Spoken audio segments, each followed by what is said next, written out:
ఒక ధర్మస్థలిలోని నేత్రావతి నది పరివాహక ప్రాంతంలో 15 శవాలను, స్నానాల గట్టాల వద్ద 4 శవాలను, ధర్మస్థలి హైవే పక్కన మరో 4 శవాలు, అజికూర్కి వెళ్లే హైవేలో 15 శవాల్లో 13వ శవంగా మార్క్ చేశారు. ఇక కన్వాడి అనే ఏరియాలో మరో 2 డెడ్ బాడీస్ పాతి పెట్టినట్లు చెప్పుకొచ్చారు. కాగా ఇందులో ఇప్పటి వరకు 15 శవాలు మాత్రమే పోలీసులు మార్క్ చేశారు. దీంతో ఆయా ప్రాంతాల్లో ఎలాంటి ఇతర కార్యకలాపాలు జరగకుండా సిట్ అధికారులు వాటికి జియో ట్యాగింగ్ చేశారు. అంతేకాకుండా ఫోటోలు తీసి కాపలా కోసం సాయుధ పోలీసులను ఏర్పాటు చేశారు. ఇక ఈ పారిశుద్ధ కార్మికుడి ఫేస్ ఎవరికీ తెలియకూడదని కోర్టు ఆదేశాలతో అతడి మొహానికి ప్రత్యేకంగా మాస్క్ తయారు చేయించారు. ఆ మాస్క్ పైన రెడ్ అండ్ లైన్స్ కొన్ని ఉన్నాయి. ఆ రెడ్ అండ్ వైట్ తో అతని మాస్క్ ని గ్రాఫిక్స్ తీయడం గానీ ఏఐలో తీయటం గానీ సాధ్యం కాకుండా ఉండేందుకు ఈ రకంగా టెక్నాలజీతో తయారు చేసినట్లు తెలుస్తోంది.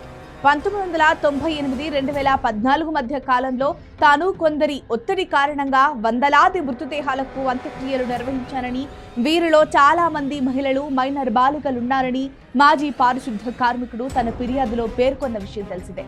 జులై 4న ఫిర్యాదు ఇచ్చిన సందర్భంగా అతడు ఒక పుర్రెను సాక్ష్యంగా అందించాడు.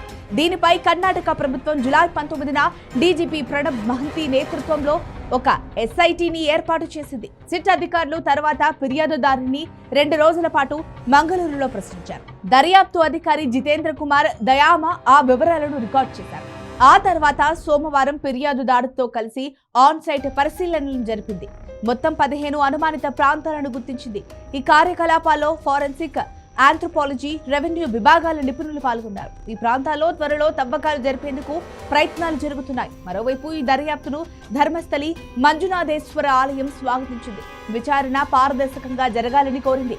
ప్రజా ప్రయోజనాల కోసం కృషి చేస్తున్న న్యాయవాదులు, స్వచ్ఛంద సంస్థల కార్యకర్తలు, కొందరు ఎస్ఐటీ విచారణపై న్యాయ వ్యవస్థ పర్యవేక్షణ అవసరమని కోరారు. అలాగే నిష్పక్షికత కోసం ఫోరెన్సిక్ సాయం తీసుకోవాలని సూచించారు.